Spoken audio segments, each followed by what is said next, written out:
네, 여러분 안녕하십니까? 미국장 투자를 여는 프리마켓온 손석구입니다. 그린란드를 둘러싼 갈등이 뉴욕 증시를 제대로 강타했습니다. 나스닥이 2%대 급락하면서 기술주 투심은 대폭 후퇴했습니다. 증시를 흔들 위기야 사실 언제든 발생하는 거지만 터진 위기가 얼마나 질긴 악재인지를 잘 판단해야 제대로 대처할 수 있는데 이 그린란드 사태에는 가늠이 잘 되지 않고 있습니다. 당장 오늘 밤에 트럼프 대통령이 다보스에서 연설을 하는데 어떤 말폭탄을 던질지 조마조마한 심정이고요. 또 유럽이 미국의 강경한 기조로 맞선다면 사태가 장기화될 수 있다는 우려도 분명히 제기되고 있습니다. 자, 프리마켓온 오늘도 다양한 이슈들, 종목들로 함께하겠습니다. 지금부터 시작합니다.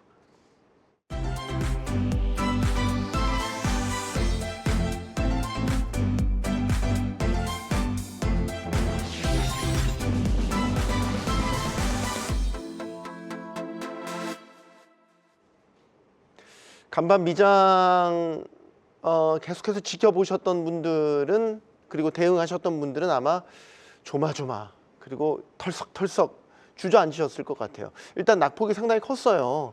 그리고 이제 선물 때부터 드러났지만 그린란드 사태가 확실히 악재로 작용한다라는 게 나타났죠. 일단 장 어떻게 보셨는지 소감이라고 해야 될까요? 한번 들어볼까요? 윤여미 이사님. 일단은 이제 미국 휴장인 관계로 사실 이제 미국 증시와 관련된 부분에서 사실 월요일날 좀 쉬어가는 모습이 있었는데 그 이후 확실히 좀 이제 트럼프 대통령이 좀 사고를 치지 않았나 좀 생각을 하고 있고요. 다보스 포럼이 있는 상황에서 그렇게까지 먼저 강하게 좀 발언을 할 필요가 있었나라는 좀 생각이 드는 상황인데 결국 미국 입장에서 보게 된다면 이제 그린란드와 관련된 부분들은 결국 정치적인 부분뿐만 아니라 뭐 지정학적으로 여기에 더해서 또 경제적으로 상당히 좀 중요하다라는 어떤 얘기가 좀 나오는 상황이기 때문에 이 부분에서 먼저 좀 이슈화를 한 것이 아닌가라는 좀 생각은 하고 있습니다. 다만 이제 지정학적 리스크와 관련된 부분이 아니라 이제는 좀 금융적인 리스크로 좀 가는 느낌, 특히 이제 관세라든지 여기에 더해서 이제 미국 국채 매도 같은 좀 이러한 좀 관세, 좀 금융 쪽으로 좀 어떻게 보면 이제 리스크가 번지다 보니까 사실 이제 미국 시장뿐만 아니라 글로벌적으로도 좀 상당히 좀 위험한 어떤 그러한 좀 상황으로 좀 맞이하고 있는 그런 어떤 우려가 좀 계속해서 나오고 있지 않나 생각하고 있습니다. 네, 자 증시만 빠진 게 아닙니다. 국채 금리는 급등을 했고요. 달러는 또 약세. 그러니까 미국 달러 기반의 자산들을 좀 처분을 하는 셀 아메리카 현상도 징후가 뚜렷하게 나타났습니다. 이게 이제 장기적으로 보면 결국에는 시장이 크게 흔들릴 만한 상황이 만들어지고 있다. 이렇게 우려해야 되겠죠. 네, 말씀하신 부분 관련돼서 4월 달로 이제 국채 가격하고 경기 침체에 대한 우려 동시에 지금 터진 부분이 상당히 좀 우려는 되고 있습니다. 뭐 금 가격도 폭등을 나타내고 있고요.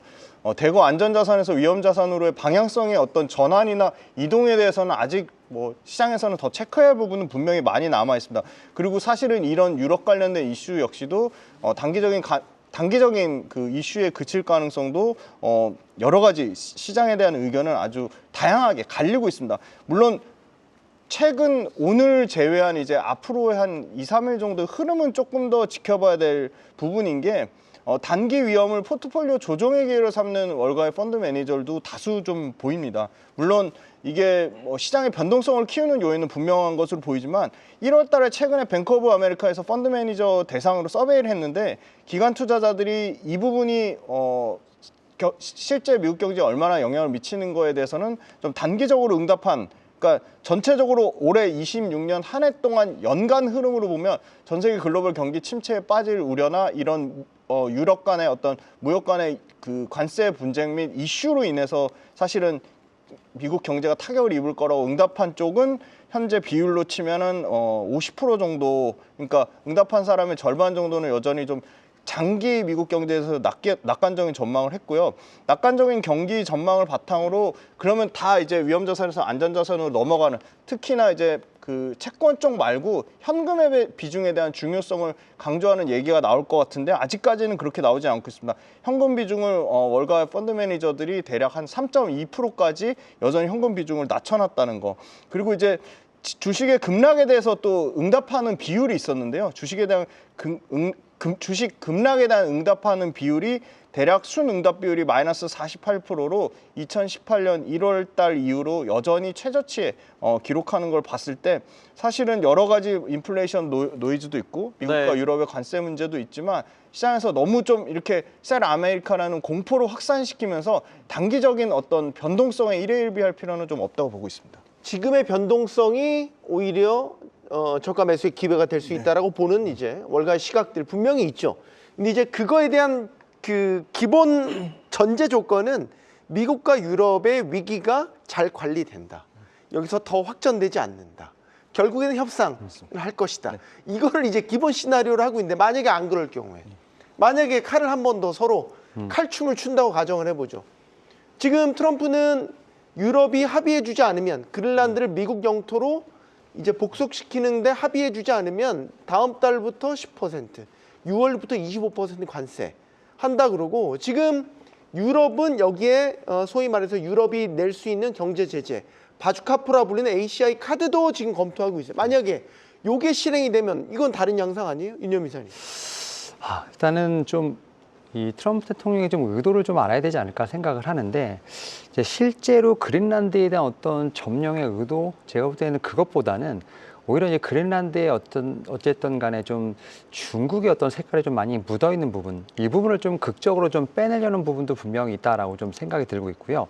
여기에 더해서 지금 이제 러시아 같은 경우가 우크라이나의 어떤 다음 타겟으로 지금 뭐 그린란드의 어떤 얘기가 좀 나오는 상황이기 때문에 이 부분을 좀 이슈하는 부분도 있지 않을까라는 좀 생각은 합니다. 그러다 보니까 앵커님 말씀하셨던 것처럼 지금 뭐 경제 핵무기와 관련된 부분에서 좀 격한 단어들이 좀 많이 나오고 있습니다만 그와 관련된 부분보다는 이제 밑단에서 어떻게 보면 분명히 좀 협상에 대한 어떤 이 부분이 일어나지 않을까라는 좀 생각을 하고 있고 그런 측면에서 뭐 스콧 베센트 재무장관이 어느 정도 힌트를 주지 않았나 생각을 하는 상황이기 때문에 네. 일단 제가 볼 때는 트럼프 대통령의 의도는 중국과 러시아와 관련된 부분이 일단은 좀 어느 정도 깔려 있지 않나 생각하고 있습니다.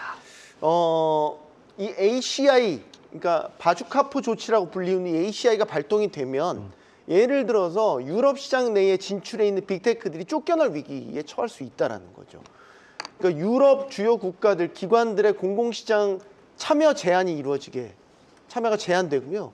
예를 들어서 지적재산권에 있어서도 유럽이 갖고 있는 지적재산권을 미국 빅테크들이 못 쓰게 한다라든지 뭐 이런 식으로 이제 소위 말해서 제재를 줄 수 있고 이게 결국에는 빅테크 반가 간반 빅테크 주가들이 많이 이제 빠졌지만 결국은 이 큰 조정의 여지를 줄 수 있다라는 거죠. 그래서 김준 대표님 말씀하셨던 추가 어떤 매수의 기회는 이런 상황이 일어나지 않았을 때 네네네. 그건 기회가 되겠지만 만약에 일어난다면 이거에 대한 걱정을 지금 하는 거잖아요.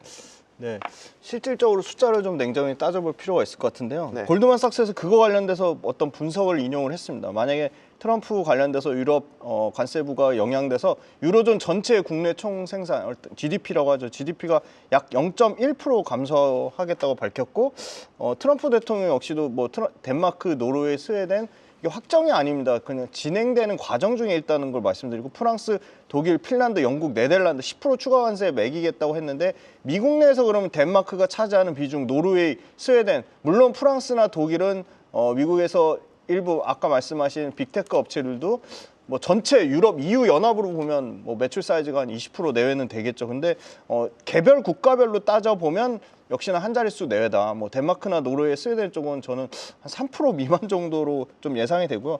이 관세가 부과된다고 해도 무역 감소 실질적으로 GDP가 떨어지는 거는 0.1% 정도 블룸버그에서 추정하는 거는 그렇습니다. 아마 대미 수출 이게 관세가 말씀대로 이 시에 관련된 그게 심화된다고 하면 오히려 제조업 강국 독일이 좀 가장 큰 타격을 받을 것으로 좀 예상이 되고요. 아마 독일이 실질 GDP는 아마 0.3% 가장 크게 감소를 미칠 것으로 예상이 되고 있습니다. 지금 말씀하신 빅테크 관련돼서 이제 구글하고 사실 유럽 포지셔닝이 큰 게 이제 애플인데 애플 관련돼서도 물론 뭐 추가적인 부분은 봐야 되겠지만 저는 이제 실질적인 숫자는 좀 더 확인해 봐야겠지만 이런 빅테크 업체들의 경제 주체들이 어떤 신뢰도가 떨어지는 문제 그런 부분들이 좀 예상보다 커질 수는 있겠다. 근데 그거조차도 정확하게 확인하기에는 좀 시간이 필요해 보인다. 그렇게 말씀드리겠습니다. 제가 자꾸 질문을 하다 보니까 제가 막 위기를 자꾸 조장하는 것 같아서 제가 질문하다 보니까 제가 좀 그렇긴 한데 이런 거죠. 덴마크가 지금 미국 보유하고 있는 덴마크 연기금이 보유하고 있는 미 국채 네. 지금 팔기로 했어요. 네. 근데 이제 유럽 연합의 특징이라는 거는 한 국가가 단일 국가 행동이 아니라 연합이잖아요. 네. 같이 집단 행동에 나설 수 있다라는 거죠. 그러니까 덴마크 연기금의 미 국채 매도가 덴마크 연기금만의 문제가 아니라 유럽들이 같이 연합해서 만약에 미 달러 자산을 매도를 친다면 네. 이건 어떻게 될까? 이게 참 말하다 보니 제가 위기를 자꾸 없는 위기를 조장하는 것 같긴 하지만 이게 이제 예상되는 시나리오 중에 하나이기 때문에 제가 말씀드린다는 거 확인을 시켜드리고요. 이 질문을 드리겠습니다. 과연 뭐 팔 수 있을까? 뭐 이 생각도 듭니다. 아, 부정적이시고 네. 못할 거다. 네.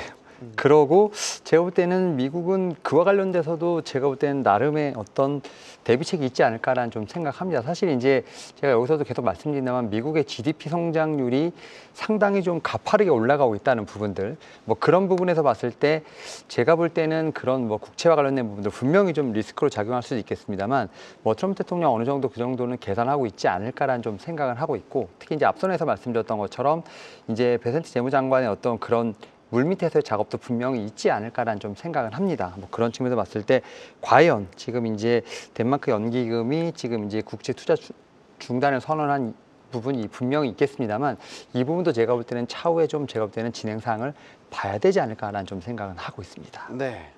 물론 반대급부로 이 다보스 포럼 기간에 어쨌든 불편한 사이에 이제 만나게 됐잖아요. 스위스에 만나잖아요. 그러니까 오늘 트럼프 대통령이 연설하겠지만 뭐 스캇 베센트 장관은 일단 진정하자. 미국과 유럽의 전통적인 어떤 우방 관계를 생각하면 이게 이제 결국에는 극적 협상 타결이 이루어질 것이다라고 보는 시각도 분명히 있더라고요. 이렇게 되면 아까 김준 대표님 말하는 것처럼 위기가 관리가 되고 그러면 지금의 변동성 조정은 오히려 매수의 기회. 요 공식이 맞아떨어질 수도 있겠죠. 네. 잘 합의가 된다. 제가 너무 좀 긍정적인 부분만 말씀드리는데 좀 약간 첨언을 하지만 물론 유럽이 미국의 최대 무역 동반자임에 맞고요. 아까 말씀드린 빅테크 실리콘 기업들도 타격을 입습니다. 근데 조금 더 냉정하게 숫자를 좀 더 확인해 봐야 된다는 측면을 말씀드린 거고, 좀 부연 설명을 드리자면 일부 테크 기업들이 아일랜드에 거점을 둔 기업들이 있습니다. 대표적으로 애플입니다. 그게 세제 혜택 문제거든요. 세제 혜택이 가장 큰 아일랜드의 유럽 국가의 지적 재산권 자산을 두고 있는데 이게 분쟁이 커지면은 전 세계 매출의 상당 부분을 아일랜드 법인으로 잡는데 이런 부분도 변경을 해야 되고, 그래서 유럽 국가들 이런 미국 기업들을 타겟으로 세금을 더 올리는 방향을 충분히 보복성 규제를 해보이지만, 그러면 그렇게 해서 타격을 입는 거는 결국은 유럽에서 애플을 쓰는 유럽의 소비자, 유럽에서 구글을 쓰는 유럽의 소비자 측이라고 보고 있습니다. 그래서 사실 세계에서 가장 수익성 높은 미국 기업들의 사업 구조가 유럽에 편중된 사업의 중심축에 있는 게 아니라 유럽 측이 이 지점을 공략한다면 유럽과 미국에 동시에 타격을 입는 것으로 보고 있고요. 네. 스캇 베센트 관련돼서 아까 그 유럽에서 스위스 다보스 경제 포럼에서 언급한 부분 관련돼서 상당히 뭐 진정하라고 표현하고 유화적인 표현을 하면서 이 부분도 어떻게 보면 좀 그 전반적인 질서 전반을 흔드는 게 양쪽으로 서로 마이너스 요인이기 때문에 이 부분 관련돼서도 상당 부분 좀 진정된 효과가 조만간에 그 유럽 쪽 정상과 미국 쪽 정상에서 추가적인 어떤 언급을 보고 좀 지켜보는 게 맞다고 판단하고 있습니다. 알겠습니다. 자, 간밤 미장에서 이제 빅테크들 주가가 다 줄줄이 하락했어요. 근데 이제 여기에 대한 분석이 이제 흥미로운 게 도이체방크에서는 이거 그린란드 사태 때문만 이렇게 줄줄이 조정받은 거 아니다. 소위 말해서 AI에 관련된 허니문은 끝났다. 결국 AI 수익성에 대한 근본적인 의구심에서 이게 발현된 조정이다. 이제 이런 분석도 나와. 이거 김준 대표님 먼저 좀 질문 드릴까요? 이거 도이체방크 분석 어떻게 보세요? 그린란드 때문에 이게 지금 빠진 게 아니라는 거예요. 그럼 이제 작년에 한참 우리를 괴롭혔던 AI 거품론에 대한 근본적인 의미를 또 제기한 거란 말이죠, 도이체방크가. 글쎄요, 근데 AI 아니에요? 공감 못 하겠어요? 네, 논리적 근거를 제가 이제 도이체방크 내용을 좀 더 봐야겠지만 사실은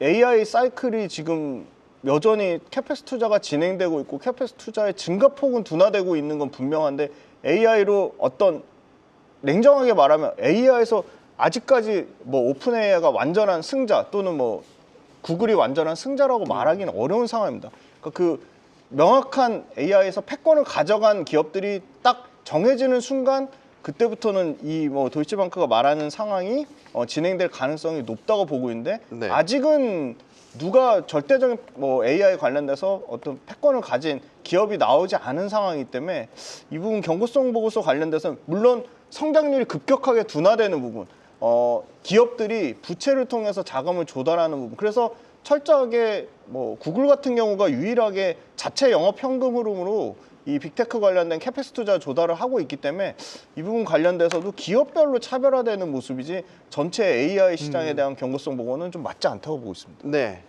이제 우리가 올해 새해 들어서 이제 그런 전망들을 많이 했잖아요. 작년에 몇 차례 불거졌던 AI 거품론이 이제 올해 새해에도 계속해서 불쑥불쑥 시장을 괴롭힐 것인가, 여기에 대한 이제 근본적인 의문을 또 도이치방크가 던진 것 같단 말이죠. 윤여미 이사님께도 의견을 좀 들을까요? 일단은 지금 이 소프트웨어 쪽과 관련된 부분과 하드웨어와 관련된 부분을 좀 나눠봐야 되지 않을까라는 좀 생각은 하는데, 네.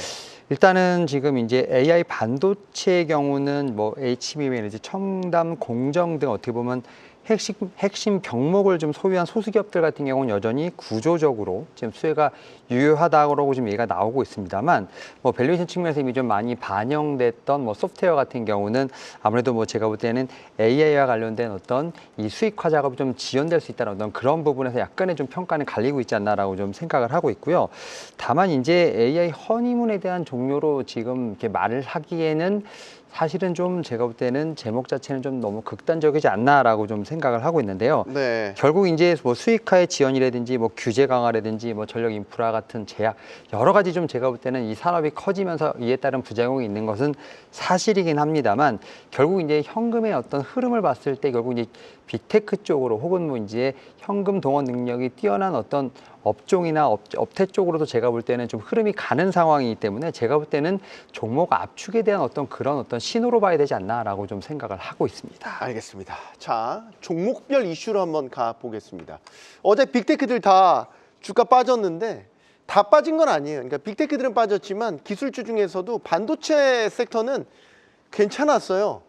마이크론 올랐죠. 샌디스크도 괜찮았죠. 그중에 이제 또 눈에 띈 인텔 요즘 주가가 괜찮네요. 이게 왜 그런 건지 모르겠는데, 일단은 CPU 경쟁력 회복은 아닌 것 같고, 파운드리에 대한 정책적 수혜라든지 파운드리 경쟁력 회복에 대한 긍정적인 평가가 결국 주가를 계속 밀어 올린다, 이렇게 봐야 될까요? 네, 정확합니다.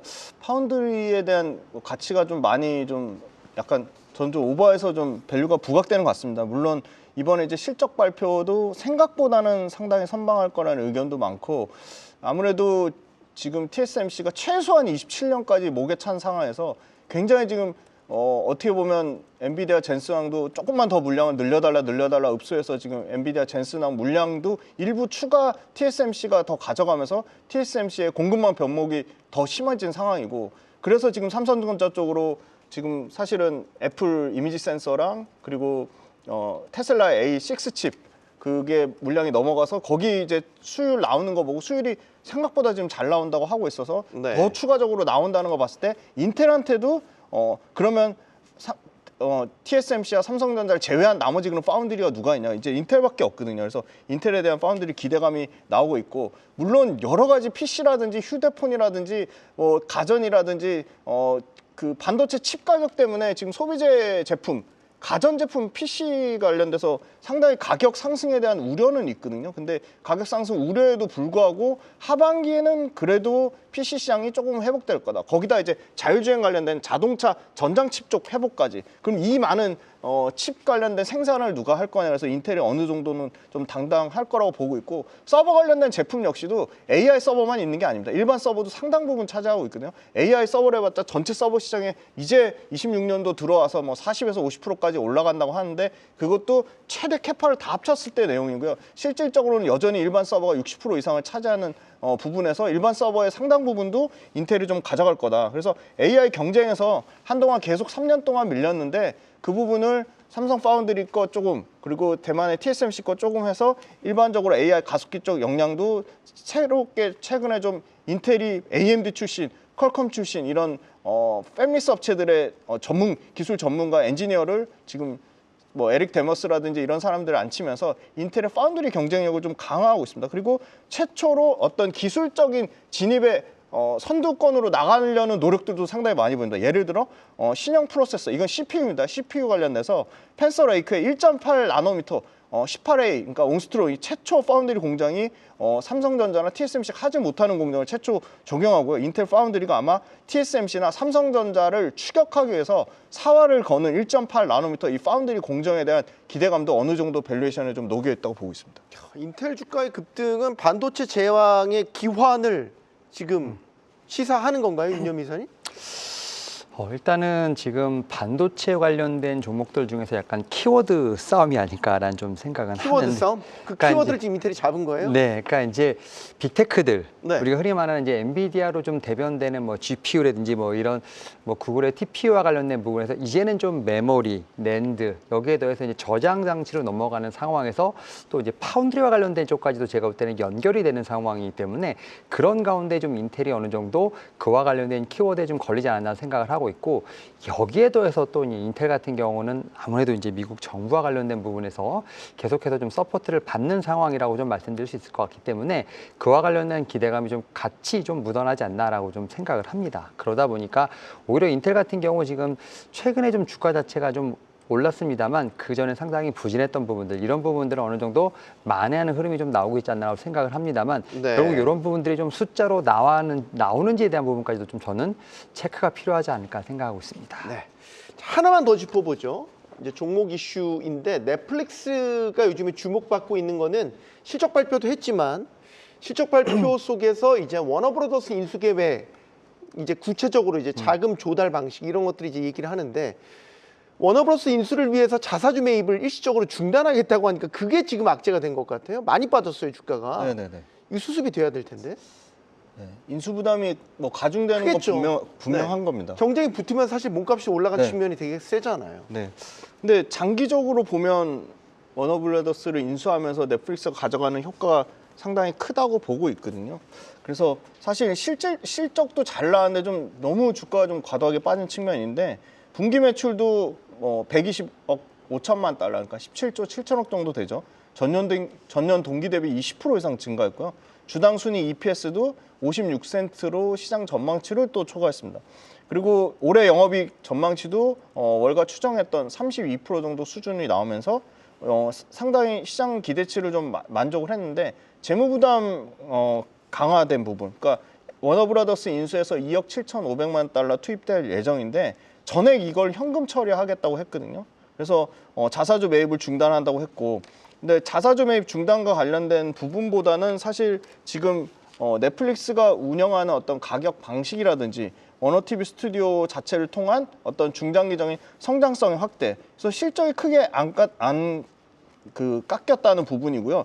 미국 유니버셜하고 신규 라이센스 파트너십을 통해 다양한 신작 실사 영화 제공도 굉장히 지금 어떻게 보면 그 시장에 거의 반독점에 가까운 효과를 계속적으로 좀 누릴 것으로 보고 있습니다. 그래서 이 부분은 감내할 수 있는 수준의 어떤 재무 구조라고 보고 있습니다. 지금 보시면 지역별 매출에 좀 굉장히 특징적인 게, 물론 구독자 수 증가도 있고 구독 요금 인상도 있고 광고 수익 확대도 있는데, 미국, 캐나다 외 지역에서 유럽, 중동, 아프리카, 라틴 아메리카, 거기에 아시아 태평양까지 모두 20% 가까운 성장을 했다는 겁니다. 작년에 하반기만 해도 960억 시간으로 전년 대비 4% 정도 증가하면서 이런 추세, 특히나 지금 국내 이제 K-팝 데몬헌터스라는 K-팝까지 해서 역대 최다 시청률을 기록할 정도로 지금 사실 분기 잉여 현금 흐름이 19억 달러입니다. 그래서 자사주 매입 관련된 부분도 저는 일시적인 노이즈라고 보고 있습니다. 알겠습니다.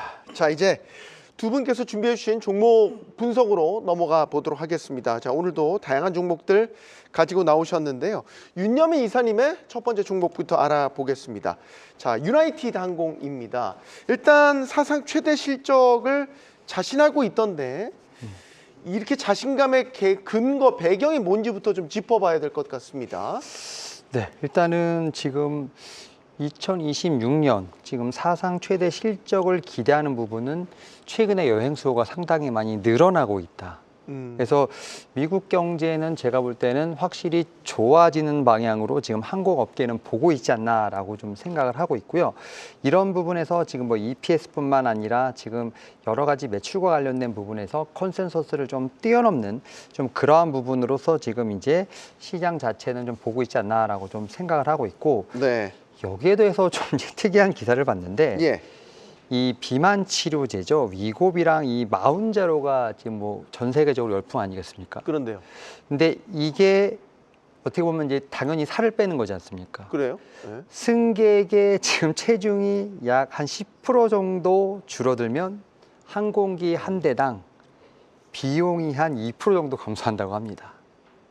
아. 네, 그러면서 아, 네, 듣고 보니까 또 그런 면이 있겠네요. 가벼워지니까 네. 이제 연료 효율이나 이런 게 높아지니까. 그래서 연료 효율이 개선되면서 전체 연료비가 1.5% 줄고, 이에 따라서 EPS가 최대 4% 이상 증가할 수 있다. 이런 부분들이 이제 트렌드로 이제 쫙 이제 계산이 되면서 올해뿐만 아니라 내년에 더욱더, 특히 이제 경구용 나오지 않았습니까? 네. 이제 비만 치료제도 보면 주사용에서 경구로 가면서 신규 수요가 창출되는 상황이기 때문에 네. 이런 부분들이 항공업계에 또 뜻하지 않은 호재로 작용하고 있다. 생각이 이걸 듭니다. 뭐라고 표현해요? 굉장히 신박한 분석인데 납득이 가요. 고개가 끄덕여진단 말이죠. 그럼 이제 제가 반대로 문제 제기를 한다면 이거는 정유주들한테는 악재 아닌가요? 정유주들은 소위 말해서 연료, 기름을 많이 써야지 수익이 날 텐데 네. 사람들 몸이 가벼워져서 네. 자동차나 비행기나 네. 연료 효율이 좋아지면 덜 쓸 테니까 매출 떨어질 거 아니에요. 항공업계 쪽으로 보면 이제 당연히 악재가 맞죠.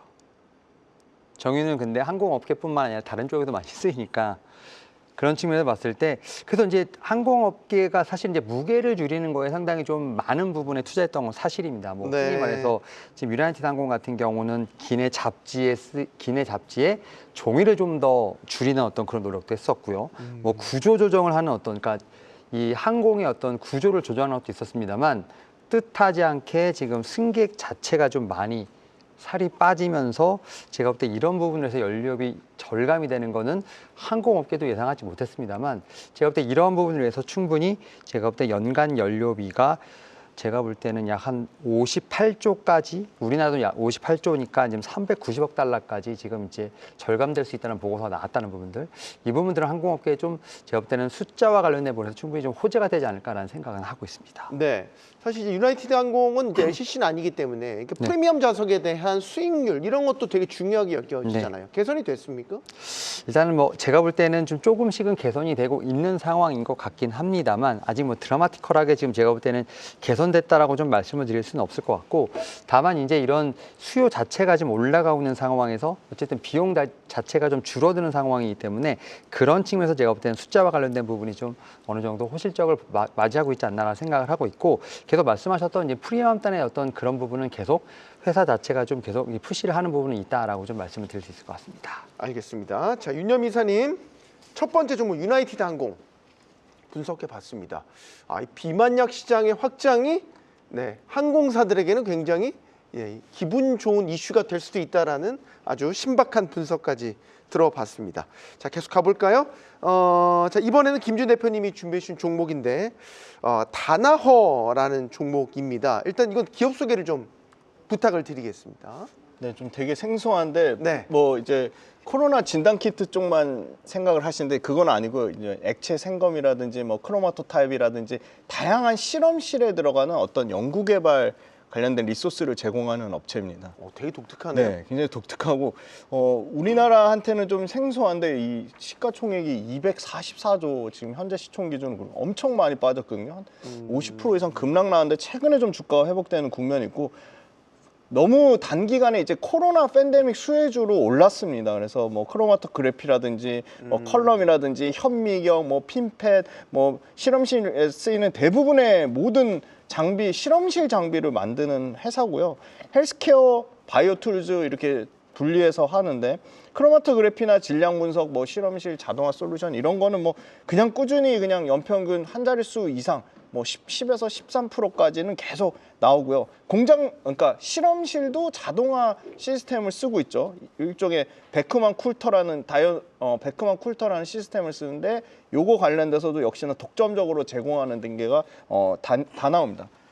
세페이드라는 회사를 인수하면서 이 자가 면역 질환 치료제 관련돼 예전에 한번 소개해드린 그 빅파마 중에 이제 룹스 증상 환자 대상으로 PCR 검사라고 하거든요. 많이 들어보셨을 거예요. PCR 솔루션에 폭발적인 수요가 나오면서 이게 이 회사가 혜택을 받았고 그 PCR 솔루션이 호흡기 감염, 그다음에 뭐 결핵, 뭐 성매개 감염증, STD 같은 이런 쪽에도 확산성이 나오면서 아주 다양한 감염성 질환에 어떻게 보면 검사 플랫폼으로 자리 잡기 시작했습니다. 그래서 확장성을 세페이드가 일으켜줬고 그다음에 사이티바라는 플랫폼이 있습니다. 이거는 과거의 GE 헬스케어, 제너럴 일렉트릭 헬스케어 라이프 사이언스 부분을 얘네가 인수해서 이제 사이티바라는 일회용 배양액 바이오 리액터 다 이런 부분이 어떻게 보면 뭐 삼성 바이오로직스나 론자나 이런 데 들어가 있죠. 바이오 리액터, 크로마토그래픽 컬럼, 여가 정제 시스템 이런 뭐 공정 분석 요것도 어떻게 보면 생산 라인이 최근에 바이오의 생산 라인이 만약에 바뀐다고 하면 전체 굉장히 중요한 어떤 품질 검증 통과라고 하거든요. 밸리데이션. 이 밸리데이션 관련된 전체 규제의 승인 과정을 처음부터 다다시 밟아야 되는데 그럴 가능성을 다 없애주고 이 사이티바 플랫폼이 공장에서 장기간 동일한 공급업체랑 함께 어떤 솔루션을 제공하는 경우로 움직이면서 이 사이티바 플랫폼 역시도 다나와의 안정적인 캐시카우 역할을 또 하고 있습니다. 네. 네. 말씀하시죠. 네. 아까 제가 말을 자른 것 같아서. 네, 그리고 이제 재미난 게 그 도요타 생산 시스템이라고 해서 TPS 시스템으로 인수하는 회사마다 뭐 언어, 도구, 현장 개선 시스템, 재고 관리, 제품 개발, 상업 조직 운영 거기다 인력까지 이걸 다 총괄적으로 얘네가 DBS 시스템으로 손을 대서 생산 공정, 그다음에 R&D 연구 개발, 그다음에 실험실, 연구실 그거를 최적화 시스템을 만들면서 물론 회사 하나하나 인수할 때마다 야 M&A 때 너무 많이 프리미엄을 지불하는 거 아니야? 너무 그 자본적 지출이 큰 거 아니냐는 우려를 받으면서 그 부분도 역시나 주가에 영향을 미쳤습니다. 그런데 최근에 보면 10년간 헬스케어나 생명과 요 집중했던 M&A를 통한 바이오 프로세싱이 최근에 드디어 성과가 좀 나오고 있습니다. 특히나 아까 말씀드린 베크만 쿨터나 이 풀 인수 때문에 기존에 없던 필터 멤브레인 쪽으로 확장성을 가져갔고요. 네. 아까 사이티바 인수를 통해서 바이오 프로세싱의 전 단계를 할 수 있는 업체는 다나워가 혼자 독자적으로 유일하다 이렇게 말씀드리겠습니다. 네. 자, 일단은 코로나 팬데믹의 수혜주로 부상이 됐다가 코로나19 이제 종료가 되니까 주가적으로 보면 많이 이제 빠졌군요. 급락하는 모습을 네네. 보였다가 일단은 자회사도 인수를 하면서 새로운 파이프라인도 만들고 기존에 가지고 있던 바이오 프로세싱이나 이런 쪽들도 다시 복구가 되면서 현금 흐름도 좋아지고 네네. 그러니까 바닥을 찍고 올라가는 상황에서의 다나워를 지금 분석을 해주신 네네. 흐름 같아요. 네, 맞. 제가 되게 너무 이제 다양하게 말씀을 주셔가지고 네. 제가 좀 이렇게 머릿속으로 잘 듣고 있다가 네. 정리를 해봤습니다. 네. 어쨌든 지금 들어가기에 괜찮은 구간이라고 보시는 거죠? 네, 맞습니다. 과거에 이제 PER 밸류에이션은 뭐 40배, 50배 멀티플 팬데믹 때 받은 거 대비 지금 급격하게 지금 PER 밸류에이션이 지금 떨어져서 아마 올해 26년 연간 가이던스 EPS가 지금 하반기에 뭐 최소한 연간 가이던스가 7.8달러 기준으로 하면 과거에 코로나 때 받은 것보다는 20% 정도 할인받은 가격, 주가 측면으로도 연초 대비 50% 이상 급락이 나왔다가 지금 한 20% 정도 오른 상태입니다. 그래서 바닥권에서 조금 올라가는 국면에 있다. 뭐 그렇게 말씀드렸습니다. 알겠습니다. 자, 새롭게 저희가 접해보는 종목 다나워였습니다. 자, 윤여미 사님 두 번째 종목으로 가보겠습니다. 헌티더 인갈스입니다. 일단 미국을 대표하는 조선사. 그리고 우리 마스카 프로젝트를 얘기할 때도 많이 같이 네. 언급이 되는. 네. 그래서 어느덧 친숙해진 회사기도 합니다. 네. 오늘 왜 가지고 나오셨습니까? 이 회사가 최근에 여러 가지 지금 사업 계약, 이제 수주를 좀 받으면서 네. 확실히 이제 지정학적 리스크가 올라가는 부분도 좀 있지 않나. 여기에 또 이제 미국 같은 경우 확실히 좀 국방부에 좀 여러 가지 좀 힘을 싣고 있지 않나. 뭐 이런 좀 예상을 좀 하면서 네. 좀 이 종목을 갖고 왔는데. 약간 조선업계의 팔란티어 같은 네, 맞습니다. 그런 수혜를 받는군요. 네, 일단 이 회사는 정확히 말하면 조선사긴 합니다만 거의 군함에 대한 부분에 좀 많이 특화가 되어 있는 상황이고 네. 이제 뭐 비핵화도 있겠으나 제가 볼 때는 지금 핵 쪽과 관련된 부분들 여기에 더해서 또 이제 AI와 관련된 좀 러닝 머신들이 좀 많이 좀 적용돼 있는 상황이기 때문에 지금 이제 뭐 골든돔 프로젝트와 관련된 부분들 여기에 네. 또 이제 이 국방부와 관련돼서 좀 여러 가지 프로그램을 좀 진행하는 상황이기 때문에 확실히 좀 특수한 어떤 프로젝트를 좀 이행한다라고 좀 말씀드릴 수 있을 것 같고, 최근에 여러 가지 지금 어떤 수주가 있는 상황인데 뭐 쉴드와 관련된 부분들 여기에 또 이제 또 국방부와 제가 볼 때는 뭐 10년간 254억 정도 달러의 규모의 지금 계약 수행 기업까지 지금 선정되는 부분으로 인해서 확실히 좀 대규모 장기 지금 계약이 좀 일어나고 있는 상황이기 때문에 조선사와 관련된 부분에서 우리가 생각하는 일반 뭐 LNG나 탱커가 아니라 좀 군함과 관련된 부분, 여기에 또 A의 어떤 러닝머신이 좀 들어간 어떤 그런 부분들에 있어서 좀 최첨단에 관련된 부분까지 좀 같이 한번 이 종목의 어떤 장점을 좀 체크해보는 게 어떨까라는 좀 말씀도 같이 한번 드려볼 수 있을 것 같습니다. 네. 이게 배 만드는 회사지만 지금 트럼프 행정부에서 하고 있는 국방력 강화 네. 부분에 있어서 골든둠에도 이제 네. 핵심적인 역할을 맡게 되고, 최근에 또 트럼프 행정부에서 초대형 군함 선단을 건조하겠다라는 계획을 발표를 했지 않습니까? 네, 맞습니다. 거기에도 사실 네. 주력 업체로서 참여를 하게 네. 되죠. 그런 트럼프 수혜를 굉장히 많이 받을 수밖에 없는 구조네요. 네, 그러다 보니까 이제 사실 어떻게 보면 작년과 달리 올해는 좀 뭐 트럼프 혹은 뭐 스페이스 X 같은 좀 키워드에 관련된 종목들 같은 경우가 좀 반등세를 좀 많이 장 초반에 올해 초에 좀 보이고 있는데, 그 중에 하나 바로 이게 바로 이제 이 조선과 관련된 종목이 아닐까라는 좀 생각을 하고 있고, 네. 단순히 앞에서 말씀드렸던 것처럼 조선이 아니라 지금 이제 국방부와 연결이 되고 이제 골든돔과 연결되면서 이게 어떻게 보면은 제가 볼 때는 이 지정학적 리스크와 연결이 되면서 뭐 단순 조선이라기보다는 이제 국방과도 연결이 되는 상황이기 때문에 그런 측면에서 좀 주가 자체가 이런 부분의 수혜를 좀 받고 있지 않나 생각하고 있습니다. 네. 자, 이제 어느덧 우리에게도 친숙해진 종목이었습니다. 자, 마지막 종목으로 가 보도록 하겠습니다. 김준 대표님의 마지막 종목. 오늘 굉장히 새로운 종목들을 다 가지고 나오셨네요. 더 메탈스 컴퍼니. 일단 메탈이 들어가네요. 네네. 메탈에 들어가니까 예상은 되는데, 일단은 저도 이거에 처음 접해보는 기업들을 오늘 다 가지고 나오셔가지고 일단 기업 소개부터 시작을 해보죠. 네. 새로운 비즈니스 모델을 많이 공부를 하시면 선택 폭이 넓어진다고 생각합니다. 그래서 사실 진짜 재밌어요. 이제 심해에서 말 그대로 복합으로 해양에서 발굴한 그러니까 금속을 개발하는 업체거든요. 그래서 사실은 아직 심해에서 채굴을 한다. 네, 심해에서 해양 어떻게 보면 땅 해양, 파서 채굴하는 게 아니고 네, 바다에서 깊숙이 해양 깊은 곳에서 체결하는 거고요. 더 고도의 기술이 필요로 할 것 네, 같은데. 맞습니다. 심해저 중심 해양 자원 개발 전문 업체입니다. 그 태평양 이제 클라리온 클리퍼 존이라고 CCG라고 하는데, 여기서 해저 표면에 흩어진 망간, 뭐 구리, 다양한 히토류 관련된 금속도 포함이 되고요. 네. 수집해서 육상에서 재련하는 해저 온쇼 통합 플랫폼을 얘네가 추구를 하고 있습니다. 대표적으로 망간이 있고요. 그리고 지금 나우루란 데랑 통가는 들어보셨죠? 통가 정부에서 국제해저기구, 이게 아직 여러 가지 국제해저기구랑 해결해야 될 사안은 많습니다. 근데 국제해저기구한테 부여받은 탐사구역에 대한 권리를 자회사 형태로 보유하고 있고요. 사실은 트럼프의 적극적인, 일단은 이 회사가 이제 프로젝트 추진 중인 거에 대한 일단 시장의 가치는 대략적으로 단괴, 그러니까 1,550만 ton의 니켈을 지금 뽑으려고 하고 있고요. 네. 1,280만 ton의 구리를 또 뽑으려고 하고 있습니다. 그리고 200만 ton의 코발트를 뽑으려고. 그러니까 200만 톤 코발트, 1,280만 톤 구리, 니켈 1,550만 톤, 망간이 3억 5천만 톤입니다.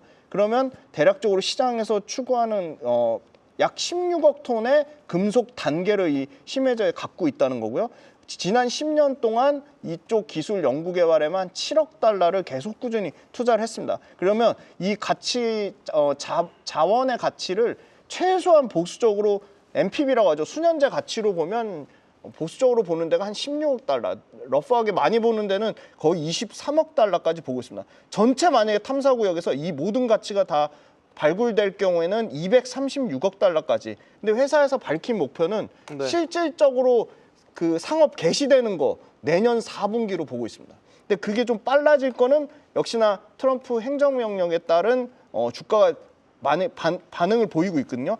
이게 4월 달에 미국의 핵심 광물 공급망 강화에도 연결이 되고 해양적 광물 개발 가속화 행정명령이 발표가 됐습니다. 그래서 중국산 광물에 대한 의존도를 급격하게 낮추기 위해서 지금 미국 해양 대기청에 2건의 탐사 라이센스가 이 TMC USA 팀과 탐사 라이센스 그리고 한 건의 상업 해수 허가 신청을 공식 제출했고 이게 빠르면 올해 연말이나 내년 상반기 정도에는 좀 나오지 않을까. 지금 국제해사기구 탐사계약 쪽에서는 굉장히 처리를 지연시키고 있는데 트럼프 행정명령 떨어지고 나서 이 부분이 좀 속도를 붙지 않을까. 특히 미국이 자국법에 따라서 심해적 채굴권을 인허가 할 수 있다는 정치적 법적 메시지를 미국이 계속 보내고 있거든요. 그래서 이 부분 관련돼서도 조금 인허가 절차 문제가 간소화되거나 빨라질 거에 대한 기대감을 지금 TMC 투자자들이 갖고 있습니다. 분명한 건 트럼프 행정부에서도 근거법까지 만들어서 행정명령을 통해서 일단 심해 해저 탐사 발굴에 대한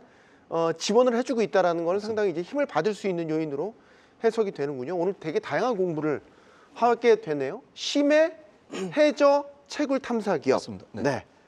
이게 더 메탈스 컴퍼니라는 곳이었습니다. 여러분들께서도 이게 새로운 종목을 발굴하는 또 기쁨이나 분명히 있거든요.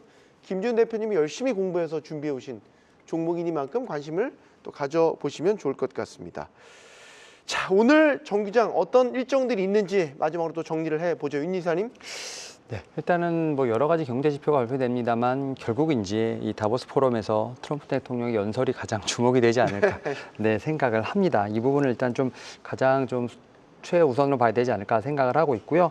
여기에 더해서 지금 이제 경제 지표로서 지금 잠정 주택 매매라든지 건설 지표 또 이제 20년물 채권 입찰이 있는 상황이기 때문에 이 부분도 같이 한번 챙겨보시면 좋을 것 같고요. 특히 이제 실적 발표가 좀 있는데 지금 여러 분야에서 지금 실적 발표가 됩니다. 뭐 제약이라든지 금융, 뭐 석유 같은 좀 여러 지금 이제 인더스트리에서 지금 실적 발표가 있는데 뭐 존슨앤존슨이라든지 뭐 찰스 슈왑 여기에 대해서 시티즌 지금 금융그룹까지 좀 다양한 기업들 어떤 실적 발표도 같이 한번 챙겨보시면 좋을 것 같습니다. 네. 자, LSK 파트너스 윤여민 이사, JS 인베스트먼트 김지훈 대표 오늘 함께해 주셨습니다. 고맙습니다. 가장 먼저 만나는 프리마켓의 중요한 시그널 프리마켓 나옵니다. 이 시각 현재 프리마켓 개장 상황 확인해 볼 텐데요. 의미 있는 움직임 보여준 무버 종목부터 함께 보겠습니다. 그린란드 사태로 셀 아메리카 현상이 발생하며 테슬라를 비롯한 기술주가 어제 급락세를 보였습니다. 테슬라와 관련한 특별한 악재는 없었지만 트럼프 대통령의 관세 위협에 투심이 얼어붙은 것으로 나타났는데요. 어제 4% 넘게 하락한 테슬라, 오늘 프리장에선 저가 매수세 유입으로 소폭 반등하고 있습니다. 기술주 약세 속에 반도체 대장주 엔비디아도 어제 4% 넘게 내렸는데요. 최근 반도체주 급등으로 고점 부담을 느낀 투자자들이 그린란드 갈등을 투매 재료로 삼은 것으로 풀이됩니다. 다만 오늘 프리장에선 1% 가까이 반등하고 있다는 점 참고하시기 바랍니다. 브로드컴도 어제 급락세를 피해가지 못했습니다. 미국과 유럽 간 무역 긴장이 고조된 가운데 밸류에이션이 높은 AI 관련주의 포지션이 줄어든 건데요. 한편 오늘 프리장에서 브로드컴은 저가 매수세가 유입되며 1% 넘게 반등하고 있습니다. 최근 생성형 AI의 코딩 역량 강화로 소프트웨어 업종의 투심이 악화되고 있는데요. 세일즈포스는 어제 8거래일 연속 하락세를 이어가며 52주 신저가를 기록했습니다. 지난주에만 주가가 12% 넘게 급락한 세일즈포스, 오늘 프리장에선 강보합세 나타내고 있습니다. 이어서 넷플릭스입니다. 지난해 4분기 실적은 예상치를 소폭 웃돌았지만 올해 1분기 가이던스가 전망치를 하회한 것으로 나타났습니다. 이 소식에 넷플릭스는 어제 시간을 거래해서 급락했고 오늘 프리장에서도 6%대 약세 나타내고 있습니다. 3M은 어제 예상치를 웃도는 4분기 실적을 공개했음에도 7% 가까이 급락했습니다. 올해 연간 가이던스도 월가 전망치에 부합했지만 최근 급등에 따른 차익 실현 매물이 나온 것으로 풀이되는데요. 현재 프리장에선 강보합세 나타내고 있습니다. 한편 어제 기술주 약세 속에 캠벨을 비롯한 필수 소비재주는 상승 마감했습니다. 경기 방어주로서의 성격이 상대적으로 부각되며 자금이 몰린 것으로 풀이되는데요. 다만 오늘 프리장에서 캠벨은 다소 조정이 나오면서 약보합권에서 움직이고 있습니다. 그럼 계속해서 오늘 특히 주목할 필요가 있는 포커스 종목 함께 확인해 보겠습니다. 가장 먼저 존슨앤존슨입니다. 오늘 개장 전 실적 발표를 앞두고 있는데요. 4분기 매출 241억 5천만 달러, EPS 2.47달러로 전년 동기 대비 개선된 실적을 낼 것으로 예상됩니다. 앞서 JP모건 헬스케어 컨퍼런스에서 회사 측은 2030년까지 매출이 연평균 5에서 7%의 가속 성장을 보일 것이라고 자신했습니다. 다만 오늘 실적 발표를 앞두고 경계감이 짙어지며 주가는 소폭 하락하고 있습니다. 다음은 찰스 슈왑 확인해 보겠습니다. 미국 최대 증권사 찰스 슈왑도 오늘 개장 전 실적을 공개하는데요. 시장에선 4분기 매출 63억 4천만 달러, EPS 1.39달러를 예상하고 있습니다. 이는 지난해 같은 기간에 비해 모두 증가한 수치인데요. 앞서 찰스 슈왑은 지난 1, 2, 3분기 모두 예상치를 뛰어넘는 실적을 발표하며 주가가 상승한 바 있습니다. 현재 프리장에선 1% 오름세에 나타내고 있습니다. 마지막으로는 애플 살펴보겠습니다. 최근 주가 하락이 매수 기회라는 월가 분석이 나왔습니다. 골드만삭스는 올해 들어 약 5% 하락한 애플의 주가 흐름이 매력적인 진입점을 제공하고 있다고 분석했는데요. 원자재 비용 상승과 앱스토어에 대한 우려로 최근 주가가 약세를 보였지만 강력한 아이폰 교체 주기를 앞두고 있는 점이 기회라고 본 겁니다. 다만 이 같은 분석에도 어제 기술주 약세 속에 애플은 하락 마감했고 오늘 프리장에선 강보합세 나타내고 있습니다.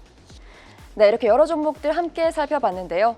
뉴욕 증시는 그린란드 갈등이 관세 위협으로 번지며 변동성이 높아지는 모습입니다. 그럼 지금까지 프리마켓 나우 서효원이었습니다. 그린란드 사태로 빅테크 주가가 줄줄이 주저앉았는데 하지만 이 가운데서도 마이크론, 샌디스크 같은 메모리 업체들의 주가는 또 올랐다는 거 분명히 알고 계셔야 됩니다. 이 메모리 슈퍼사이클이 그린란드 사태의 일종의 완충 역할, 해지 역할을 할 수 있을까요? 더 프리미어 강간호 대표의 해안을 들어보도록 하겠습니다. 안녕하십니까? 안녕하십니까. 그린란드 사태가 지금 뉴욕 증시 발목을 잡을 거라고 보십니까? 일단은 잡는 느낌이 좀 나오잖아요. 네. 지금 트럼프 대통령이 너무 지금 좌충우돌하면서 네. 메시지를 강력하게 이제 뿜어내니까 유럽에서도 뭐 그냥 가만히 있을 수는 없잖아요. 어쨌든 이게 에스컬레이션, 긴장이 고조되는 그런 국면으로 들어가는 건 맞다. 그러나 이제 거기서 다 끝날 거냐, 끝까지 갈 거냐는 저는 그렇게 보고 있지는 않고요. 네. 어쨌든 협상의 영역으로 들어갈 거다. 그래서 뭐 주권을 사고 파는 게 말이 될까요? 그래서 제가 볼 때는 주권을 이제 지금 사고 팔자라는 이제 트럼프의 아이디어에서 이제 이게 충돌이 빚어지고는 있습니다만 일정 부분 주권까지는 이제 좀 트럼프가 양보를 하는 대신 그다음에 뭐 더 돔 같은 이제 초고도 이런 미사일 방어 체계나 아니면 뭔가 희귀성 있는 뭐 레어스 같은 것 좀 살 수 있는 히토류를 채굴할 수 있는 권리를 좀 받는 이런 정도에서 이제 협상이 끝나지 않을까. 그래서 이번 주나 다음 주가 좀 고비일 것 같다. 그래서 지금 M7을 필두로 해가지고 전체적으로 조금 무거운 느낌은 있습니다만 네. 뭐 지금 이제 오늘 장 좀 어떻게 될지 봐야죠. 지금 야간 선물이 조금 플러스에 있지 않습니까? 그래서 네. 조금 뭐 시장이 다시 좀 소화해내는 이런 국면으로 좀 접어들 것 같다라는 게 제 생각입니다. 간밤에 이제 미장이 많이 흔들렸고 이럴 때 이제 우리가 늘 염두에 두고 보니 공포지수 아닙니까? 팍 튀었을 것 같아요. 어땠습니까? 됐죠. 이거 우리가 이제 보통 15 근처에 있으면 주식 할 만하다 이런 이제 생각을 해야 되는데 네. 어제 팍 튀었습니다. 그야말로. 그래서 20선으로 빅스가 급등을 했습니다. 네. 자, 20 올 때는 어떻게 될 경우가 많죠?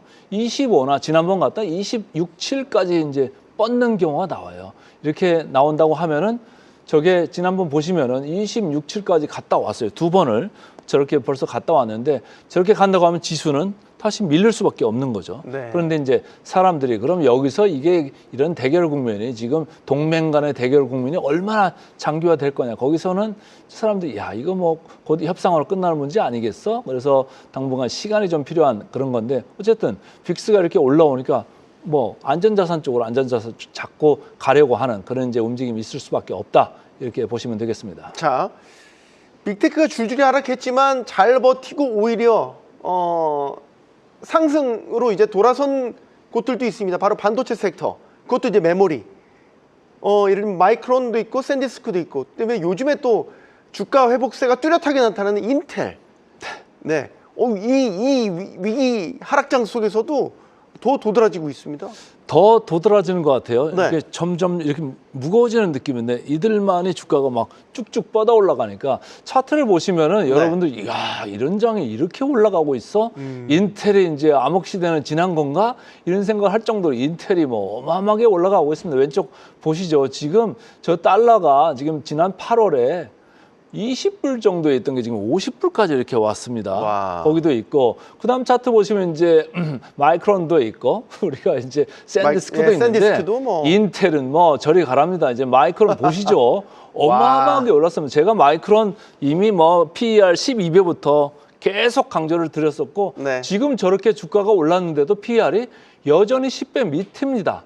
자, 그런데 오른쪽에 샌디스크는 좀 다르죠. 샌디스크는 주가가 엄청나게 올랐습니다. 지금 분할 상장하고 나서 저게 몇 프로가 오른 거예요. 저렇게 올라가는데 낸드 쪽에서 과잉 공급 그런 이슈가 이제 많이 해소되면서 지금 가격이 계속 올라가는 이런 상승 압력이 있기 때문에 상당히 실적에 대해서 기대감이 높은 것 같습니다. 그래서 이들 그 반도체 일부 소수 종목에 집중하실 지금 타이밍이다 이렇게 저는 보고 싶습니다. 왜 엔비디아는 근데 메가리가 없죠? 좀 크잖아요. 그리고 작년에 아주 주가를 많이 뽑았잖아요. 그러니까 지금은 조금 차익 실현하는 이런 좀 니드가 좀 많은 거 아니냐. 좀 뭔가 보여줘야 될 타이밍인데 아직 보여줘야 될 좀 기간이 좀 남아있지 않습니까? 그러니까 네. 블랙웰의 출하량이 얼마나 지금 잘 나가고 있냐. 이걸로 시장을 좀 확신을 시켜야 되는데 아직 뭐 한 보름 정도의 시간이 좀 남아있는 것 같아요. 그래서 엔비디아 주가 보면은 지금 재미가 없으시죠? 저 이동평균선 좀 보세요. 최근에 뭐 한두 달 정도 보시면은 이동평균선을 지금 깨고 내려가는 이런 그림이 나오고 있다. 그래서 오른쪽에 보면 AMD는 또 다른 그림이잖아요. 엔비디아는 저렇게 쭉 이렇게 내려가는데 AMD는 또 슬금슬금 올라간다. 저렇게 올라간다는 얘기는 뭐냐면 시장 점유율을 엔비디아 걸 약간 뺏어올 수 있는 거 아니냐? 이 가성비가 뭐 성능은 좀 비슷한 것 같은데 엔비디아 대비 한 30% 이렇게 낮은 거를 줄 수 있다 그러면 야 엔비디아 이거 만만치 않겠는데 이런 생각들이 계속 지금 주가에 발현되는 거 아니겠느냐. 다만 엔비디아는 주가가 많이 내려간 이런 효과로 선행 PER은 지금 25배 정도에 이제 위치하고 있습니다. 그래서 네. 아주 비싼 엔비디아는 아니다. 제가 계속 반복해서 말씀드립니다. 브로드컴은 어떻게 보세요? 브로드컴은 요즘에 많이 빠졌어요. 이게 A식 반도체에 대한 수혜, 거기다음에 수주 잔고도 많잖아요. 그러니까 되게 빠질 상황은 아닌데 많이 빠져요. 그러니까 일감은 많고 매출도 막 늘어나는 것 같은데 마진 쪽에서 생각했던 것보다 좀 안 좋은 느낌이 이제 브로드컴이 계속 있잖아요. 그러니까 최고 경영진이나 이런 경영진들이 마진에 대해서 약간 일시적으로 조금 그 다운 프레셔가 있다 이런 얘기를 하니까 시장에서 이야 차익 실현에 좀 기회로 삼자 이런 생각을 하는 것 같아요. 왜? 브로드컴은 지금 우리가 선행 PR 같은 걸 봤을 때 네. 30배 중반에 지금 있습니다. 그러니까 아까 말씀드린 엔비디아보다 상당히 높잖아요. 근데 왼쪽에 보면 구글은 그나마 조금 좀 덜한 편이죠. 왜? 구글은 30배 초반입니다. 그러니까 그 브로드컴이 구글보다도 높고 엔비디아보다는 상당히 높고 이런 상태이기 때문에 뭔가 차익 실현을 한 빌미를 시장에서 찾았는데 마침 마진 프레셔가 있다라고 하니까 좀 파는 사람이 좀 생기는 것 같습니다. 마지막 질문은 우리 서학개미들이 가장 많이 들고 계시는 애플과 테슬라 이야기를 해보겠습니다. 참 둘 다 네, 부진합니다. 요즘에 속상합니다. 아마 이제 많이들 들고 계실 것 같아서 좀 주가가 힘을 내야 될 것 같은데 특히 이제 테슬라는 사실 좀 많이 회복을 했다가 지금 다시 조정을 받고 있고 애플은 뭐라고 할 때 성장성, 그러니까 추가적인 어떤 모멘텀을 찾기가 쉽지 않네요. 이게 지금 아이폰 18이 빨리 이제 나와가지고 네. 이렇게 해야 되는데 뭐 자꾸 연기된다는 이런 이제 우려가 생기고 있기 때문에 이게 지금 주가에도 들어오는 거 아니겠느냐. 그래서 지금 뭐 AI 하면서 우리 시대에 들어온 지가 몇 년이 됐습니다만 애플은 거기서 그렇게 뭐 뭔가 뚜렷하게 보여주는 게 없는 것 같아요. 그래서 정말 출구 전략을 고민해야 됩니다. 네, 출구 전략을 저는 이제 조금 생각을 해야 될 타이밍이다. 애플이 뭐 보여주질 않는데 밸류에이션만 높아요. 30배 수준에 있거든요, 여전히. 그래서 저는 뭐 이쪽에서 구글이나 뭐 다른 쪽으로 가려는 이런 수요가 있는 거 아니냐. 그래서 이 테슬라나 애플이나 공통점인 것이 26년 하반기나 돼야지 뭔가 주가를 작용할 뭔가 이슈들이 나올 것 같아요. 그때까지는 지금 약간의 실적 공백기다. 그래서 주가는 조금 헤매는 것 같습니다. 오늘 여기까지 듣도록 하겠습니다. 더 프리미어 강건우 대표 함께 해주셨습니다. 고맙습니다.